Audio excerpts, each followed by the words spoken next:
We got ourselves a doozy today, folks. And we're going to get right to it. Welcome to Real Talk with Mochio. I am your host, Gordon A. Mochio, the G-Man, they call me. Before we begin, I'd like to remind everyone that the views, opinions, and statements expressed on Real Talk with Mochio are those of the host and guests of the podcast and do not necessarily reflect the views, opinions, or official positions of Gordon Vincent Associates, LLC, DBA doing business as Mochio Media, or any of its subsidiaries, affiliates, or employees. And folks, as I do before each episode, and before embarking on any great undertaking, I'd like to thank my Lord and Savior Jesus Christ for blessing me with the time and the opportunity to spend some time with you. I truly appreciate you listening to the show. Please be sure to like Real Talk with Mochio on Facebook and YouTube. And don't forget to follow and subscribe. And now, folks, bam, let's get started. It's official, folks. The inmates are now running the asylum. And ground zero appears to be New York City. Folks, today we're going to talk about something that should concern every rational adult in this country. Because at this point, it's no longer debatable. It's official. The inmates are indeed running the asylum. And I don't say that for shock value. I say it because the people entrusted with public safety, law, order, common sense, and the common good have left the building. They've abandoned these values. So the topics that we're going to cover today will include a police shooting in New York City where a socialist mayor's response simply defied reality. No other word for it, folks. Capitol Hill Democrats opposing voter ID. And finally, the abomination on display at last night's Super Bowl halftime show. So, folks, let's get right into it, shall we? Police shooting. And NYC Mayor Mamdani. Here are the facts. Police respond to a call involving a man armed with a knife. The officer on scene repeatedly warned the man clearly and loudly and unmistakably, drop the knife, drop the knife, drop the knife. The man ignored the commands and apparently continued to advance. The officer fired on the suspect, wounding him. Folks, this is not complicated. This is not controversial. This is use of force training 101. Now, here's where the logic left the room. Mayor Mamdani went to the hospital to visit the assailant.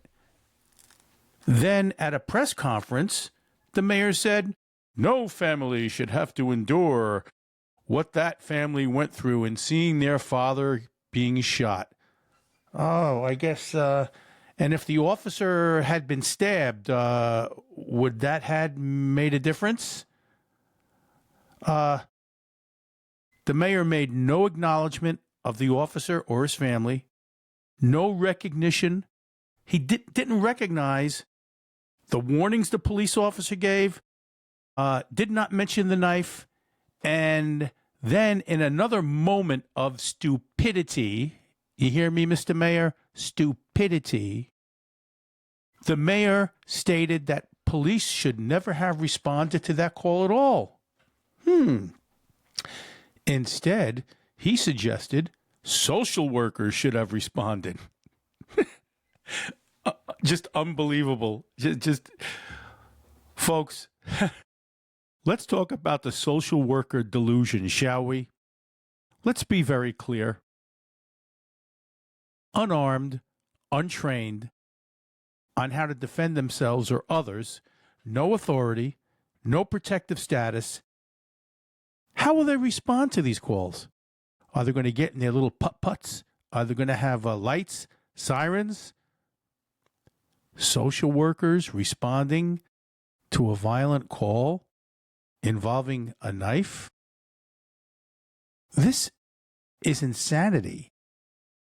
And for those of you who think a knife is not as dangerous as a gun, I'm going to tell you right now, folks, as a former police officer, you could not be more mistaken. Folks, this is insanity. This is sending civilians.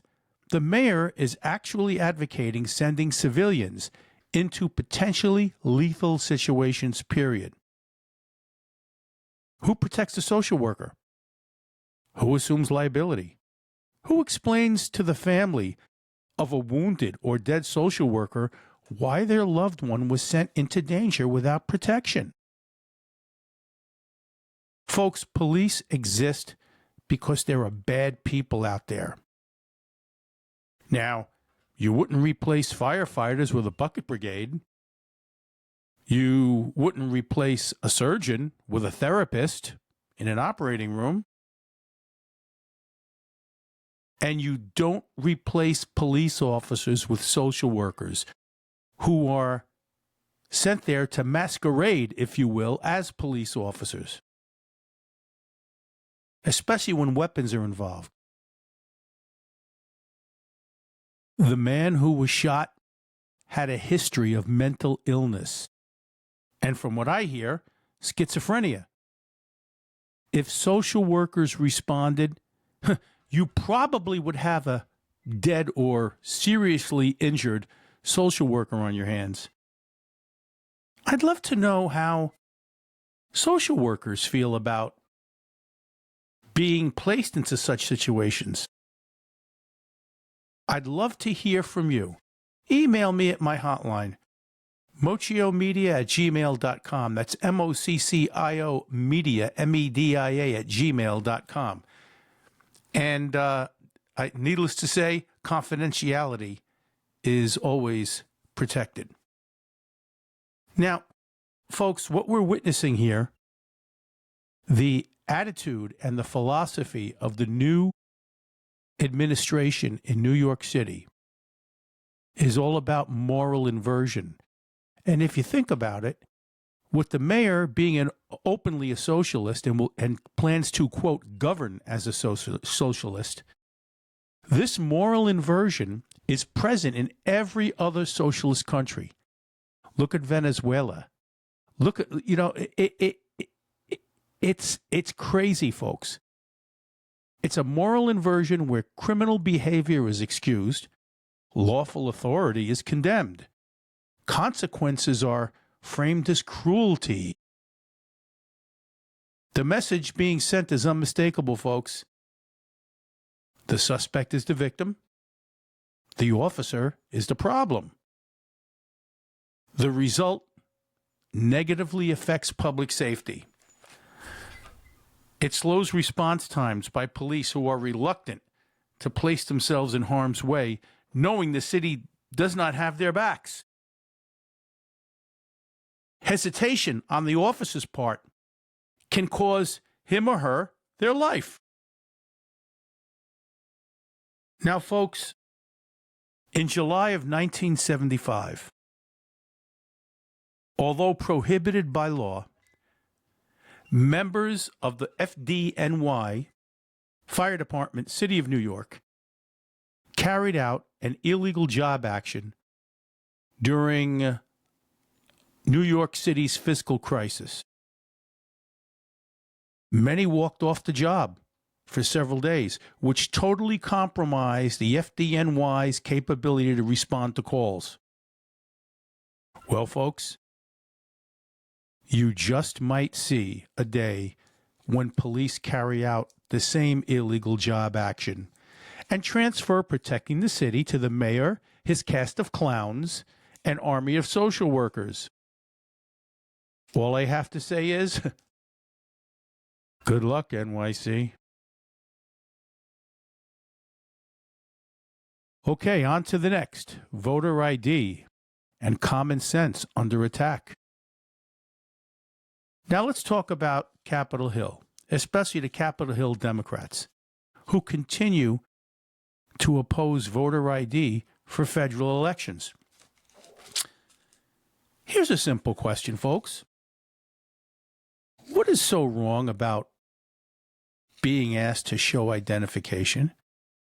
We show identification to board a plane, to buy alcohol, to cash a check, to enter federal buildings, and even to pick up some prescriptions, to rent a car. But voting, the most important civic act in a republic, suddenly identification is oppression. Folks, that makes no sense. If elections matter, verification of identification matters. This isn't suppression, folks. This is not discrimination. It's common sense, unless that is you belong to a party who wants to win elections at all costs and may need fraudulent activity to win that election because it's the rest of the country doesn't feel that way or look at life the way they do.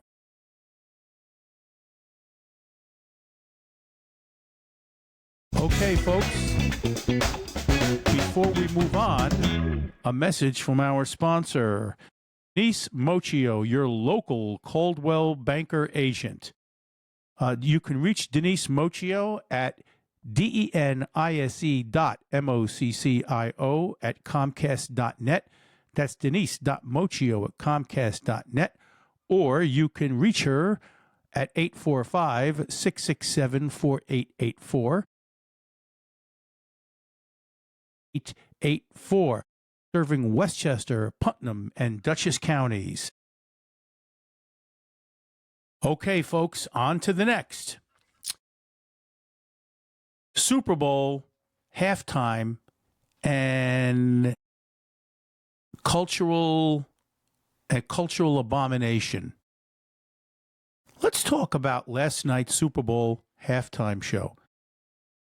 Now, I'm not talking about the All-American halftime show, which, oh, by the way, was done in a different venue and only available on certain social media platforms. America's biggest event, a national showcase. And the NFL chooses Bad Bunny as the featured performer. Let me be clear. This is not about ethnicity, and I'm sure the left would love to accuse me of that. This is not about culture, and this is not about language. This is about context and message. Now, Bad Bunny continues to trash this country, continues to trash the United States, and that's a part of public record. And yet, during America's most watched event, the NFL presented an entirely Spanish language halftime show, led by the Bad Bunny himself. Complete disrespect to those who paid big money to attend the game. This was not by accident, folks, and proves how the liberal media, in this case NBC, really feels about America. The Super Bowl is supposed to be unifying, a shared cultural moment. This was a circus, an abomination, meant to cater to one culture and give America a back seat. And for those of you who think, oh, wait a minute now, Puerto Rico is a state. Allow me to educate you. Puerto Rico is an unincorporated U.S. territory. True, residents carry U.S. passports, but it is not a state, folks, and does not have full constitutional representation. Residents of Puerto Rico do not participate in our federal elections unless, that is, they move to a state. What we saw instead was a message of hate and utter disrespect toward the United States, in my opinion. And here's the part that should get everyone's attention. While the NFL pushed that halftime show down our throats, an all-American alternative halftime event organized by Turning Point USA was watched by approximately 5 million people. What do you think about that, NFL? 5 million people. That didn't happen by accident, folks. That happened because a large portion of this country feels ignored, lectured, marginalized, and deliberately sidelined. Shame on them for not putting forth an all-American celebration of the Super Bowl. But this is nothing different, folks. I mean, football, year after year, Super Bowl after Super Bowl, throws some wrench into the works. But this year, they chose division over cohesion. I guess because division sells headlines and makes news, while cohesion normalizes too much. If I had the power, folks, I'd yank their license. I truly hope that football fans, and I get the passion you have for your teams, but folks, I wish you would choose country over football. Country over football, and send them a clear message that this is not what you want and you will not tolerate this stuff anymore. Please, folks, very important.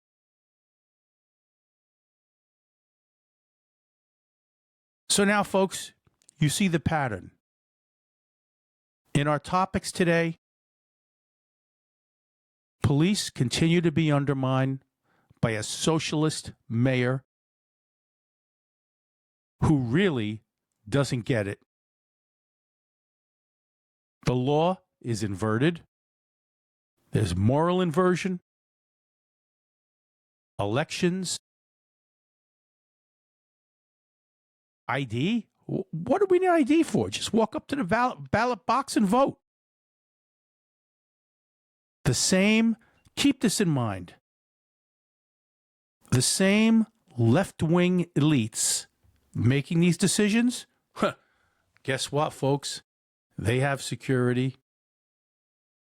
Some of them require identification to enter their events.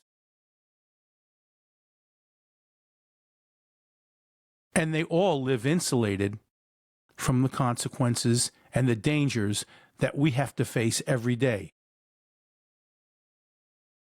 A society that excuses violence, rejects accountability, and replaces reality with ideology becomes dangerous if left unchecked, folks.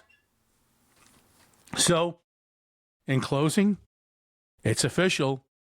The inmates are running the asylum. Now, if this episode made you think, please share it. Visit, subscribe, and like The Real Talk with Mochio on Facebook and on YouTube. And how do you feel? I'd like to know.